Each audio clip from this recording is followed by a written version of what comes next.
Hello everyone, welcome to all of you. I hope आप सब लोग बढ़िया से बोर्ड एग्जामिनेशन की तैयारी जरूर कर रहे होंगे। और बोर्ड एग्जामिनेशन में फिजिक्स का एक बहुत प्यारा सा डेरिवेशन है, जहां पर हम बात करते हैं मिरर फॉर्मूला को डिराइव करने की। 1/v plus 1/u is equal to 1/f। मैंने आपको मोस्ट एक्सपेक्टेड डेरिवेशंस का वीडियो ऑलरेडी बनाकर दे दिया है, तो आई होप आपने वो वीडियो जरूर देखा होगा। नहीं देखा है तो वीडियो अवेलेबल है, जरूर देखना और वो डेरिवेशन जरूर तैयार करके जाना। इस वीडियो में बात करने वाले हैं आपके लिए मोस्ट एक्सपेक्टेड डेरिवेशन में सबसे प्यारा सा डेरिवेशन, जहां पर हम बात करेंगे मिरर फॉर्मूला को डिराइव करने की। कई बच्चे यहाँ पर क्वेरी कर रहे थे कि सर ये डेरिवेशन करा दीजिए। आसान सा तो है बट कंफ्यूजिंग बड़ा हो जाता है, एंगल वगैरह नहीं ले पाते। तो वो आपको सिखाएंगे दो मेथड से। एक तो बुक में जिस तरह से दिया हुआ है वो मेथड आपको बताऊंगा। फिर आपको बताऊंगा कि अगर आप एग्जामिनेशन हॉल में ये मेथड भूल जाते हैं तो भी आप आसानी से इसको डिराइव कर पाते हैं, उसका भी एक मेथड बताऊंगा। ठीक है, तो चलिए वीडियो की करते हैं शुरुआत। तो सबसे पहले करते हैं मिरर फॉर्मूला को डिराइव। तो उसके लिए हम क्या करते हैं, मिरर उठाते हैं। कौन सा मिरर उठाएंगे बेटा? हमने यहाँ पर एक कॉनकेव मिरर उठा लिया। ठीक है, तो कॉनकेव मिरर में सबसे पहले इमेज कैसे फॉर्म होती है ये आपको आनी चाहिए। तो सबसे पहले यहाँ पे प्रिंसिपल एक्सिस बनाएंगे। प्रिंसिपल एक्सिस में दो चीजें हम यहाँ पर डिफाइन करते हैं। सबसे पहला सेंटर ऑफ कर्वेचर और दूसरा यहाँ पर फोकस पॉइंट। ठीक है, तो ये आपका सेंटर ऑफ कर्वेचर हो गया सी, ये आपका फोकस पॉइंट हो गया एफ। ठीक है, ये मैंने यहाँ पर डिफाइन कर दिया। अब मुझे इमेज बनानी है ना, तो इमेज बनाने के लिए मैं सबसे पहले एक ऑब्जेक्ट उठाता हूँ। ऑब्जेक्ट का नाम है ए बी। ये मेरे पास ऑब्जेक्ट है। अब इससे इमेज जो बनेगी उसके लिए हमें चाहिए लाइट रे। ठीक है, तो हम यहाँ पर मिनिमम दो रे से काम चला सकते हैं, बट पहला मैं बुक वाला मेथड बता रहा हूँ, तो हम यहाँ पर तीन रे कंसीडर करेंगे। सबसे पहली रे हम डालेंगे parallel to the principal axis. ठीक है, आपको पता है कि प्रिंसिपल एक्सिस के पैरेलल जब लाइट रे डाली जाती है बेटा, तो वो हमेशा कहाँ से गुजरती है? फोकस पॉइंट से गुजरती है। तो ये यहाँ से रिफ्लेक्ट होकर फोकस से गुजर गई। क्लियर है? नाउ अब सेकंड रे हम डालेंगे सेंटर ऑफ कर्वेचर से। सेंटर ऑफ कर्वेचर से जब लाइट रे पास होती है तो वो जिस पाथ से गई है उसी पाथ से वापस आ जाती है, क्योंकि 90 डिग्री का एंगल वो बनाती है। ठीक है, ऐसे गई ऐसे ही ये वापस आ गई। ठीक है, ये कहाँ हुआ? ये पैरेलल गई तो ये फोकस से होकर वापस आएगी, इस तरह से आएगी। ठीक है, और जहां पर ये दोनों लाइट रे मिलती हैं वहीं पर आपकी इमेज फॉर्म हो जाती है। इसको हम नाम दे देते हैं ए डैश बी डैश। ये आपका इमेज फॉर्म हो गया। क्लियर? बिल्कुल बढ़िया से आसान है। अब यहाँ पर हम नेमिंग कर देते हैं फटाफट चीजों की। नेमिंग कैसे करेंगे बेटा? सबसे पहले distance of object from the mirror. Object की जो डिस्टेंस है मिरर से, इसको हम क्या कंसीडर करते हैं? इसको कंसीडर करते हैं यू। तो हमने यहाँ पर इसको नाम दे दिया यू। फिर आता है फोकल लेंथ। फोकल लेंथ क्या होती है? फोकस पॉइंट की डिस्टेंस होती है। हाँ जी, तो ये आपके पास आ गई एफ। ये आपके पास एफ होती, ये भी आपको पता है। ठीक है, नेक्स्ट आता है बेटा डिस्टेंस ऑफ इमेज। इमेज जो बन रही है उसका डिस्टेंस कहां से? मिरर से, तो वो आपका वी। ठीक है, साइन कन्वेंशन के साथ नहीं ले रहे, नॉर्मली डिफाइन कर रहे हैं। तो ये आपके पास आ गया वी। इसके बाद आपसे पूछता है हाइट ऑफ ऑब्जेक्ट, क्योंकि हमने मैग्निफिकेशन भी पता होना चाहिए। तो बेटा हाइट ऑफ ऑब्जेक्ट मैं कंसिडर करता हूं एच नॉट। स्मॉल एच भी बना सकते हैं, कोई दिक्कत नहीं है। ठीक है, आप ऐसे भी बना सकते हैं ऑब्जेक्ट एच नॉट। और इमेज का जो हाइट होगा वो कितना होगा? वो एच आई। ये मैंने कंसीडर कर लिया। ठीक है, अब इसका डेरिवेशन करने के लिए मैं यहाँ पे ट्राइंगल वगैरह फॉर्म करना स्टार्ट करूंगा। लेकिन मैंने क्या कहा, पहले मैं बुकिस वाला बताऊंगा, तो उसके लिए आपको तीन रे लगेंगी। तीसरी रे कहां से डालूंगा? तीसरी रे मैं डालूंगा डायरेक्ट। कहां पर? प्रिंसिपल एक्सिस जहां पर मिरर को टच कर रहा है उस पॉइंट पर ये मैंने डाल। जब मैं ऐसे रे डालता हूं तो भैया आई एंगल पर मान लो मैंने डाली है, तो वो आर एंगल पर रिफ्लेक्ट होकर जा रही है। ठीक, ऐसे ये इसका रिफ्लेक्शन हो गया। क्लियर है बेटा?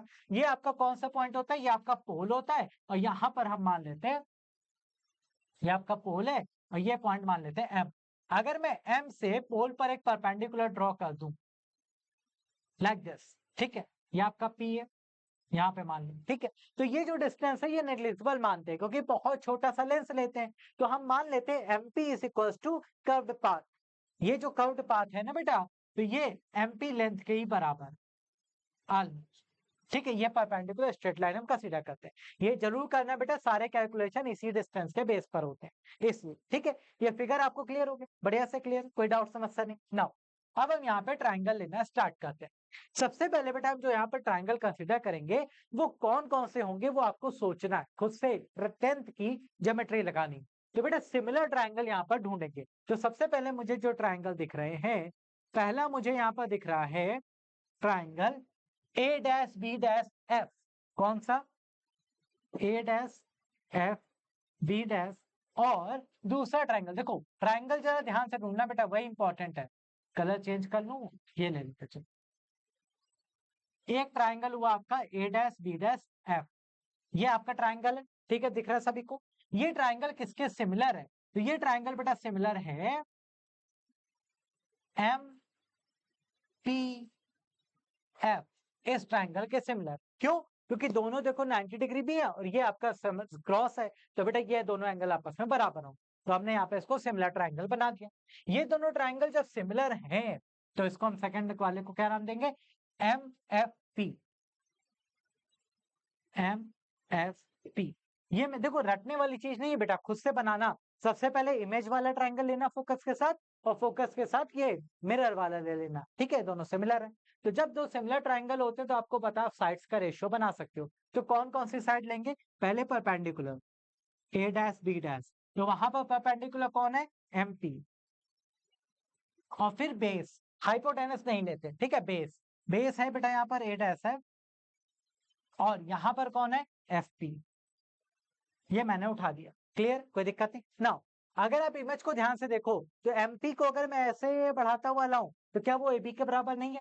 बिल्कुल है बेटा। तो मैं यहां से कह सकता हूं कि MP is equals to A B. MP की जगह पे ए बी लिख सकते हैं, कोई दिक्कत नहीं, तो आप यहाँ पर लिख दो A dash B dash upon A B is equals to A dash F upon F B. ठीक है, ये आपकी बन गई इक्वेशन नंबर 1।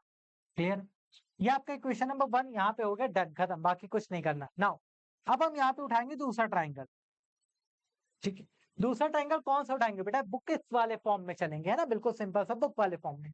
तो बेटा एक राइट एंगल ट्राइंगल में उठा लेता हूं ए बी टी। कौन सा? A B T.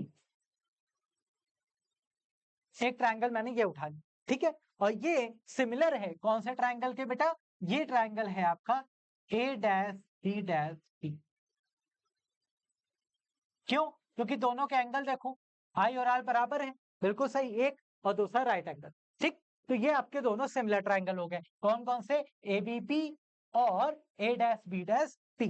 तो मैं यहां से लिखूंगा triangle A P B and triangle A dash B B dash. ये भी क्या है? सिमिलर। ये भी आपके सिमिलर थे, ठीक। तो जब यहां पर भी सिमिलरिटी है तो बेटा यहां पर भी हम वही बेस वाला रेशियो बना देंगे। कौन कौन सा? Perpendicular base, perpendicular base. तो परपेंडिकुलर कौन हुआ? A dash B dash upon A B, इनका रेशियो लिया। और बेस कौन है बेटा? ये आपके पास कौन है? ये आपके पास है एपी, और ये ए डैश पी। तो ये हो गया आपके पास एपी, ये हो गया, सॉरी एपी नीचे लिखेंगे क्योंकि जिसका बेस ले रहे हैं उसी का ऊपर लिखते हैं, ठीक है। तो यहां पे आपके पास आया ए डैश पी, ये आ गया आपके पास एपी। क्लियर? Now clear. अब यहाँ पे आ गया क्वेश्चन नंबर 2। अब जरा 1 और 2 को ध्यान से देखो, तो क्या दोनों का राइट हैंड साइड बराबर है? A dash B dash upon A B, A dash B dash upon A B, बिल्कुल सही। तो क्या मैं लेफ्ट हैंड साइड बराबर कर सकता हूँ? बिल्कुल कर सकता हूँ। तो इक्वेशन 1 और 2 से फ्रॉम इक्वेशन 1 है, ये डेरिवेशन खुद से ट्राई करिएगा घर पर एक बार, ओके। तो A dash F upon F P is equal to A dash P upon A. बात क्लियर है सभी को? कोई डाउट समस्या नहीं? अब देखो ए डैश एफ क्या है? ए डैश एफ जो है वो किसकी डिस्टेंस है? वो बेटा इमेज की डिस्टेंस है फ्रॉम द फोकस। ये तो हमें डिफाइन ही नहीं होती, ये तो हमें डिफाइन ही नहीं होती। तो क्या मैं इसकी जगह लिख सकता हूँ A dash P minus F P?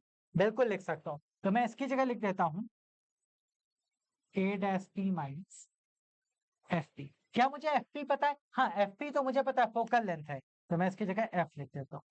A dash P मुझे पता है, हाँ, ए डैश पी मुझे पता है, क्या? इमेज के डिस्टेंस है बी। और ए पी पता है, ए पी ऑब्जेक्ट के डिस्टेंस है बी। ये मैंने ऐसे रख दिया, ठीक। अच्छा, ए डैश पी मुझे पता है, बिल्कुल पता है, कोई दिक्कत नहीं। ए डैश पी क्या है बेटा? ए डैश पी वी है, माइनस एफ पी क्या है? एफ है, एफ वी बाय यू। अब बेटा यहां से लिखो v by F is equals to v by U plus 1। अब आपको ये कहां से आया बेटा, यहां से देखो v by F minus 1 upon F, F और एफ कैंसिल हो गया तो माइनस का 1, माइनस का 1 उधर भेजा तो प्लस का 1 हो गया। ठीक है बेटा, ये आपका डाउट क्लियर है। नाउ अब यहां से क्या करना, मैथ है, फिजिक्स खत्म गई बच्चा। अब प्योर आपको यहाँ पर मैथ मिल जाती। अब आपको करना क्या, अब आप सिंपली देखिए,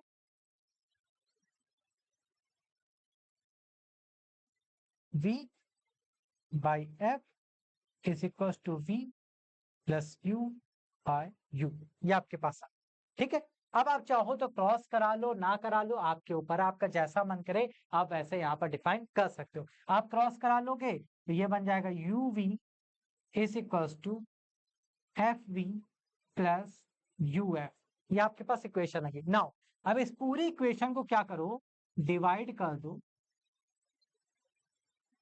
यू वी एफ से, यू वी एफ से पूरे को डिवाइड कर दो। तो बेटा जब इस पूरे को डिवाइड करेंगे यू वी एफ से,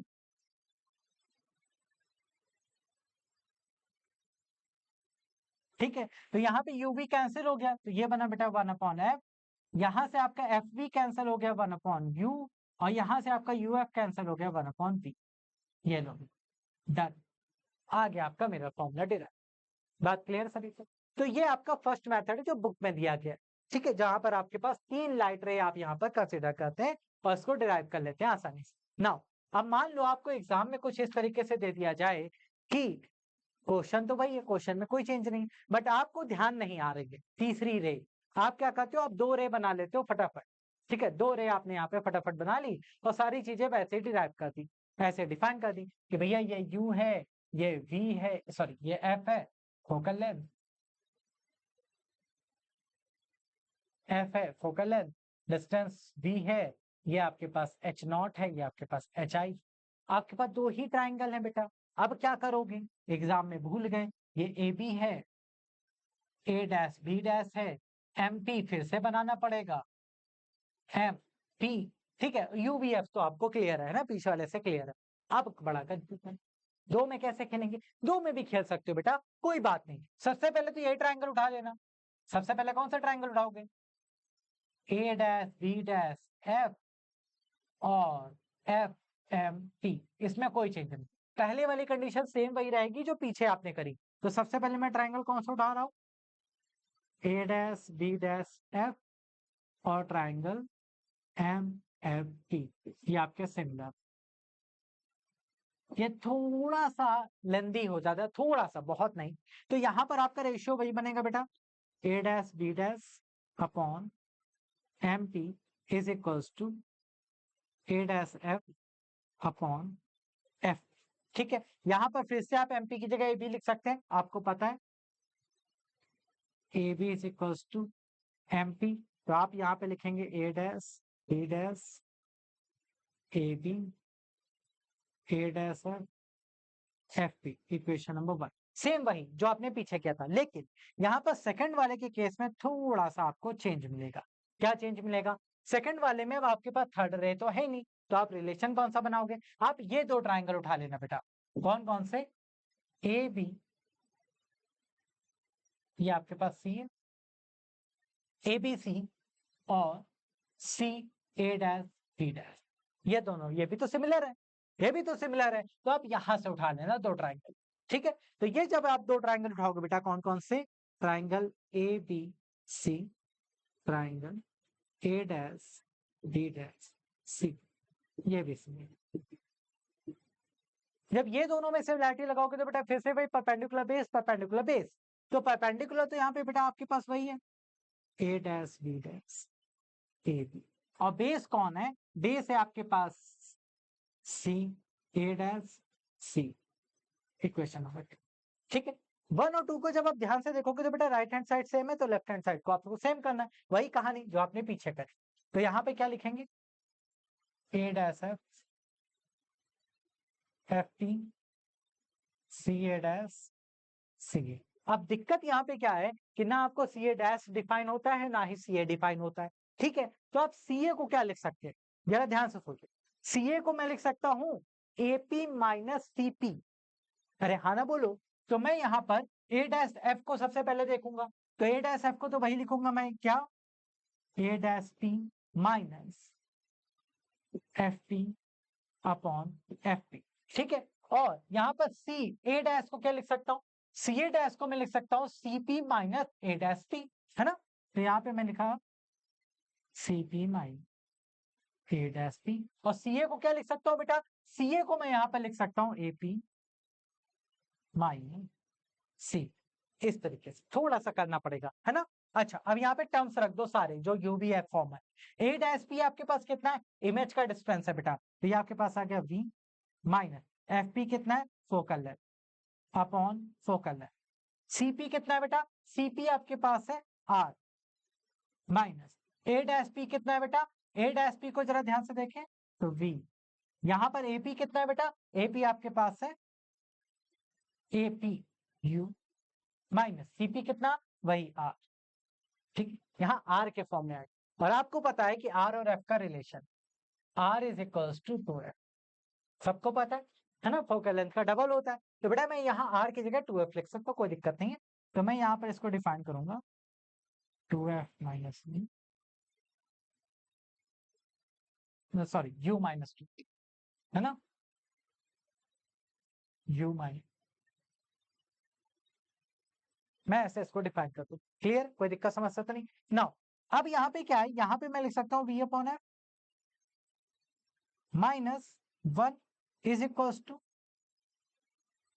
2f minus B u minus 2f, minus का 1 उधर भेज देंगे बेटा, तो यहां से आपका बनेगा v upon F is equals to 2f minus का v, और माइनस का 1 उधर जाएगा प्लस का 1, फिर मैं इसको ऊपर भेज देता हूँ plus u minus 2f upon u minus, ये आपके पास आ गया नहीं, 2f से 2f आपका कैंसिल हो गया बेटा, u माइनस v बनाइए, है ना।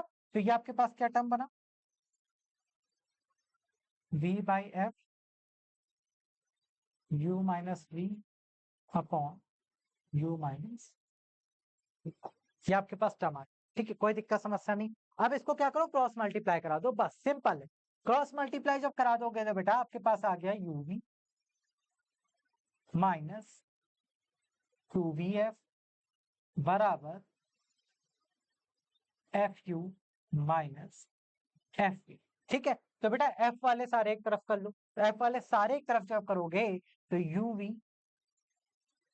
इज इक्वल्स टू fu, और ये आपके पास देखो fu में कोई चेंज नहीं आएगा, और माइनस 2vf उधर जाएगा, प्लस का 2vf बनेगा, 2vf में vf कैंसिल होगा, तो यहाँ पे बनेगा प्लस का vf, ये आ गया। अब इस पूरे को uvf से डिवाइड कर, सेम वही कहानी जो पीछे करी थी, इस पूरे को क्या करो, डिवाइड बाय uvf, थोड़ा सा लेंदी होगा बस, ठीक। uvf से आप यहाँ पे इसको डिवाइड कर दीजिएगा, ये बन नहीं रहा है यहाँ पे, थोड़ा सा छोटा लिख देते, ठीक है, यूवीएफ से डिवाइड करेंगे, यूवीएफ से डिवाइड करोगे तो बेटा यूवीएफ यूवीएफ यूवीएफ, तो वही एक एक टर्म कैंसिल हो जाएगा, और आपका बचेगा 1 upon F 1 upon you 1 upon आगे डिराइव। तो आप 2 रे के साथ भी कर सकते, 3 रे लोगे तो भी हो जाएगा, 2 रे लोगे तो भी हो जाएगा। अगर आप 2 रे ले रहे हैं तो ये एक ट्राइंगल और ये एक ट्राइंगल आपको सिमिलर करना है, ठीक है, सिंपल पेयर, यहाँ पेयर आपको डायरेक्टली दिख रहा है। और अगर आप पीछे जाना चाहते हैं तो पीछे आप जाएंगे इस तरीके से, मैं थोड़ा सा इसको दिखा देता हूँ आपको, इस तरीके से, ठीक है। तो आपको 3 रे यहाँ पर लेनी पड़ेगी, ठीक है, 3 रे से करोगे तो इतना आसान है। अगर आप 2 रे से करते हो थोड़ा सा लेंदी होगा, बहुत कुछ खास, ठीक है, बात समझ में आ गई। अब आते हैं बेटा इसके मैग्निफिकेशन पे, जब इसके मैग्निफिकेशन की यहाँ पर बात करेंगे ना, मैग्निफिकेशन, तो सीधा सा फॉर्मूला आपके पास आता है, height of object upon height of image is equal to minus का v बाय u। तो इसका डेरिवेशन वगैरह आता नहीं, तो आपको डिराइव भी नहीं करना है, और डिराइव करने के लिए जरूरत भी नहीं, पीछे से ही आएगा, कुछ नया नहीं किया, ठीक है। तो मैग्निफिकेशन बराबर height of object upon height of image minus का v बाय u, ये सीधा सा आपको यूटिलाइज कर, ठीक है। तो ये था आपका डेरिवेशन, सिंपल सा, आई होप आपको क्लियर होगा। ऐसे ही कोई और डेरिवेशन जितने भी आपको बताए हैं मोस्ट एक्सपेक्टेड नहीं आता है उनमें से कोई, तो आप कमेंट कर सकते हैं और उसका सॉल्यूशन आपको इसी तरह से मैं प्रोवाइड करा दूंगा। ठीक है, 2 रे वाला भी पढ़ लेना, क्योंकि एग्जाम में अगर 3 रे ना याद रही तो एटलीस्ट 2 रे का इमेज तो क्लियर दिखता है कि ये 2 ट्राइंगल उठाने, वो 2 ट्राइंगल उठाने, खेला खेलना है। ठीक है, तो इन दोनों को प्रैक्टिस जरूर करिएगा। आज के लिए इतना ही। All the best for your examination.